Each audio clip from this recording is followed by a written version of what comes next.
Well, a lot of people are talking about the Midtown Global Market this morning after the popular Lake Street staple evicted one of their vendors. We're going to explain why they did that and have some of your reaction in this morning's Digital Dive. Now, Thursday afternoon, Holy Land Grocery, Butcher Shop, and Deli CEO Majdi Wadi posted on Facebook that old racist social media post by an employee had resurfaced.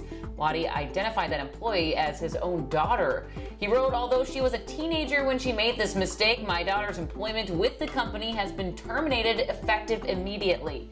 Wadi went on to apologize for the posts and vowed to advocate for minorities and work to dismantle racism in the future. A few hours later, Midtown Global Market posted this message on their social media, saying they're deeply offended and saddened and do not tolerate discrimination of any kind. They also posted that they're closing Holy Land and terminating their lease. Reaction to the news was of course mixed across the board. Some people thanked the market and said they'll stop patronizing Holy Land and their Central Ave location in Northeast Minneapolis. However, others are arguing that the family had already dealt with the issue and they shouldn't lose their space.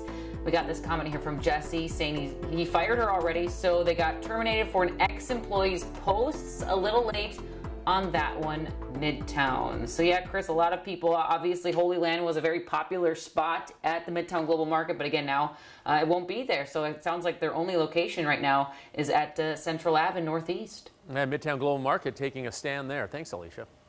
Lauren, let's get